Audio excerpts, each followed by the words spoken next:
ಮನೇಲಿ ಮಕ್ಕಳು ಇಷ್ಟಪಡೋ ವೆಜ್ ಸಮೋಸ ಮಾಡೋದು ಹೇಗೆ ನೋಡೋಣ ಬನ್ನಿ. ಒಂದು ಬೌಲಲ್ಲಿ 2 ಕಪ್ ಮೈದಾ ಹಿಟ್ಟು ತೊಗೊಳ್ಳಿ. ಇಲ್ಲಿ ನಾವು 30 ಸಮೋಸ ಆಗೋ ಥರ ನಾವು ಮೈದಾ ಹಿಟ್ಟನ್ನ ತೊಗೊಂಡಿದ್ದೀವಿ. ಸೊ ನಿಮಗೆ ಎಷ್ಟು ಬೇಕು ಅನ್ನೋ ರೀತಿ ನೀವು ತೊಗೋಬೋದು ಮೈದಾ ಹಿಟ್ಟನ್ನ. ನಿಮ್ಮ ಕನ್ಸಿಸ್ಟೆನ್ಸಿ ತಕ್ಕಂಗೆ ನೀವು ಮೈದಾ ಹಿಟ್ಟನ್ನ ತೊಗೊಂಡ್ರೆ ಆಗುತ್ತೆ. ಸೊ ನಾವಿಲ್ಲಿ 30 ಸಮೋಸ ಆಗೋ ಥರ ತೊಗೊಂಡಿದ್ದೀವಿ. ಅದಕ್ಕೆ 1 ಸ್ಪೂನ್ ಅಜ್ವಾನ ಹಾಕ್ಕೋಬೇಕು ನಾವು ಸ್ವಲ್ಪ, ಮತ್ತು 1 ಸ್ಪೂನ್ ಸಾಲ್ಟ್ ಹಾಕ್ಕೋಬೇಕು. ಅದೆಲ್ಲ ಹಾಕ್ಕೊಂಡು ನಾವು ನೀಟಾಗಿ ಮಿಕ್ಸ್ ಮಾಡ್ಕೋಬೇಕು. ಮತ್ತು ಅದಕ್ಕೆ ನೀರು ಹಾಕ್ಕೋಬೇಕು. ನಾವು ನೀರು ಹಾಕ್ಕೊಂಡು ಅದನ್ನು ಚಪಾತಿ ಹಿಟ್ಟಿನದಕ್ಕೆ ನಾವು ಕಲಿಸ್ಕೋಬೇಕು. ಸೊ ಮೈದಾ ಆಗಿದ್ರು ಅಷ್ಟೇ, ಚಪಾತಿ ಹಿಟ್ಟಿನ ಅದಕ್ಕೆ ನಾವು ಕಲಿಸ್ಕೋಬೇಕು. ಸೊ ಇವಾಗ ಅದಕ್ಕೆ 2 ಟೇಬಲ್ ಸ್ಪೂನ್ ಆಯಿಲ್ ಹಾಕಿ ನಾವು ಕಲಸಿ ಇಡ್ತಾಯಿದ್ದೀವಿ. ಸೊ ಯಾಕಂದರೆ ಅದು ನೀಟಾಗಿ ಸ್ಮೂತಾಗಿ ಬರಬೇಕು. ಸೊ ಅದರಿಂದ ಆಯಿಲ್ ಹಾಕಲೇಬೇಕು. ಆಯಿಲ್ ಹಾಕಲಿಲ್ಲ ಅಂದರೆ ಅದು ಸ್ಮೂತಾಗಿ ಬರಲ್ಲ, ಮಿಕ್ಸ್ ಮಾಡೋಕ್ಕೆ ಕೂಡ ಆಗೋಲ್ಲ. ಸೊ ವಾಟರ್ ಹಾಕ್ಕೊಂಡೇ ಜಾಸ್ತಿ ಮಿಕ್ಸ್ ಮಾಡ್ಕೊಳಕ್ಕಾಗಲ್ಲ. ಸೊ ಅದಕ್ಕೆ ಸ್ವಲ್ಪ 2 ಟೇಬಲ್ ಸ್ಪೂನ್ ಆಯಿಲ್ ಹಾಕ್ಕೊಳ್ಳಿ. ಸೊ ನೆಕ್ಸ್ಟ್ ಒಂದು ಎಲೆಕೋಸನ್ನ ಕಟ್ ಮಾಡಿಕೊಂಡು ಅದನ್ನು ನಾವು ಚಾಪರಲ್ಲಿ ಕಟ್ ಮಾಡಬೇಕು. ಯಾಕಂದರೆ ಎಲೆಕೋಸನ್ನ ನಾವು ಆ ಥರನೇ ಕಟ್ ಮಾಡೋಕ್ಕಾಗಲ್ಲ. ಸೊ ಚಾಪರಲ್ಲಿ ಕಟ್ ಮಾಡ್ಕೊಂಡು ಒಂದು ಬೌಲಲ್ಲಿ ಹಾಕಿ ಇಟ್ಕೊಳ್ಳಿ. ನೆಕ್ಸ್ಟು ಕ್ಯಾರೆಟ್ ಕೂಡ ಕಟ್ ಮಾಡಿ ಇಟ್ಕೊಳ್ಳಿ. ಹಾಗೆ 3 ಆಲೂಗೆಡ್ಡೆ ಕೂಡ ಕಟ್ ಮಾಡಿ ಬೌಲಲ್ಲಿ ಹಾಕಿ ಮಿಕ್ಸ್ ಮಾಡಿ ಇಟ್ಕೊಳ್ಳಿ. 4ರಿಂದ 5 ಈರುಳ್ಳಿ ಮತ್ತು ಹಸಿಮೆಣ್ಸಿಕಾಯಿನ ಕಟ್ ಮಾಡಿ ಇಟ್ಕೊಳ್ಳಿ. ಮತ್ತು ಮೆಂತ್ಯ ಸೊಪ್ಪು ಮತ್ತು ಕೊತ್ತಂಬರಿ ಸೊಪ್ಪನ್ನ ನೀಟಾಗಿ ಕಟ್ ಮಾಡಿ ತೊಳೆದು ಇಟ್ಕೊಳ್ಳಿ. ಸೊ ನೆಕ್ಸ್ಟು ನಾವು ಹಸಿ ಬಟಾಣಿನ ತೊಗೋಬೇಕು. ಯಾಕಂದರೆ ಅದು ಬೇಯಬೇಕಲ್ಲ. ಸೊ ಅದರಿಂದ ಹಸಿ ಬಟಾಣಿನ ತಗೊಂಡು ಸೊ ನಾವು ಸ್ವಲ್ಪ ಹೊತ್ತು ಅದನ್ನು ಬೇಯಕ್ಕೆ ಇಡಬೇಕು. ನೆಕ್ಸ್ಟ್ ಒಂದು ಪಾತ್ರೆಯಲ್ಲಿ ನಾವು 2ರಿಂದ 4 ಟೇಬಲ್ ಸ್ಪೂನಷ್ಟು ಆಯಿಲ್ ಹಾಕ್ಕೋಬೇಕು. ಆಯಿಲ್ ನೀಟಾಗಿ ಕಾಯಬೇಕು. ಕಾಯ್ದ ನಂತರ ನಾವು ಇವಾಗ ನಾವು ಈರುಳ್ಳಿ ಹಾಕ್ತಿದ್ದೀವಿ. ಅದು ಗೋಲ್ಡನ್ ಬ್ರೌನ್ ಬರೋವರೆಗೂ ನಾವು ಫ್ರೈ ಮಾಡಬೇಕು. ಸಾಲ್ಟ್ ಹಾಕ್ಕೊಂಡ್ರೆ ಸ್ವಲ್ಪ ಬೇಗ ಗೋಲ್ಡನ್ ಬ್ರೌನ್ ಬರುತ್ತೆ. ಸೊ ನಾವಿಲ್ಲಿ ಸ್ಕಿಪ್ ಮಾಡಿದ್ವಿ, ನೀವು ಬೇಕಾದರೆ ಹಾಕ್ಕೋಬೋದು.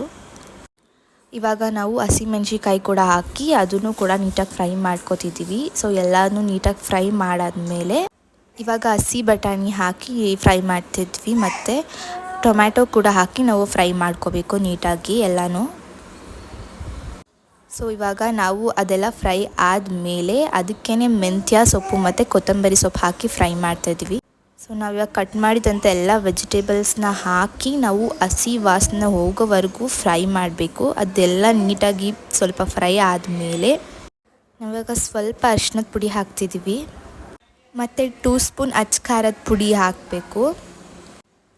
ಅದಾದಮೇಲೆ 2 ಸ್ಪೂನ್ ಗರಂ ಮಸಾಲ ಹಾಕಿ ಮಿಕ್ಸ್ ಮಾಡಬೇಕು ನಾವು ನೀಟಾಗಿ. ಮತ್ತು ರುಚಿಗೆ ತಕ್ಕಷ್ಟು ಉಪ್ಪು ಹಾಕಿ ನೀಟಾಗಿ ನಾವು ಬೇಯಿಸ್ಕೋಬೇಕು. ಎಲ್ಲ ವೆಜಿಟೇಬಲ್ಸ್ ಮತ್ತು ಎಲ್ಲ ಬೇಯಬೇಕು. ಈಗ ರೆಡಿ ಇದೆ ಪಲ್ಯ. ನೆಕ್ಸ್ಟ್ ನಾವು ಕಲಸಿರೋ ಮೈದಾ ಹಿಟ್ಟನ್ನು ನಾವು ಚಪಾತಿ ಆಕಾರದಲ್ಲಿ ಲಟ್ಟಿಸ್ಕೊಂಡು ಇಟ್ಕೋಬೇಕು. ಅದನ್ನು ನಾವು 4 ಭಾಗ ಆಗಿ ಕಟ್ ಮಾಡಬೇಕು.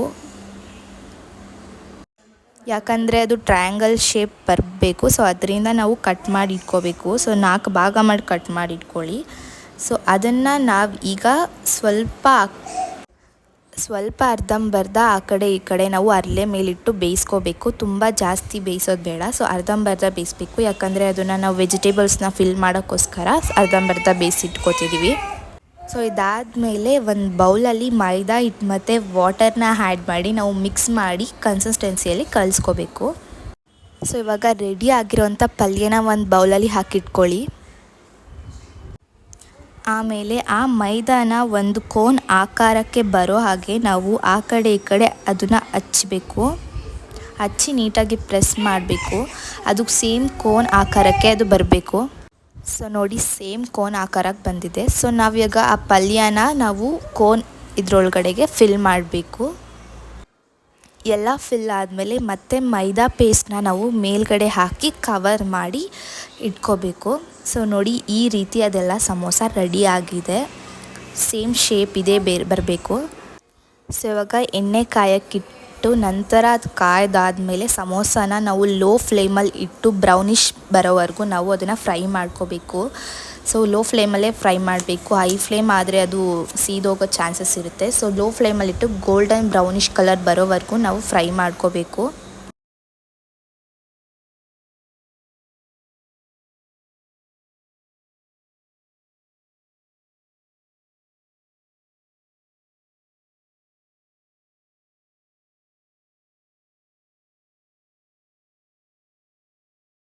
ಸೊ ಈಗ ರೆಡಿ ಇದೆ ವೆಜ್ ಸಮೋಸ ಸವಿಯಲು ಸಿದ್ಧ.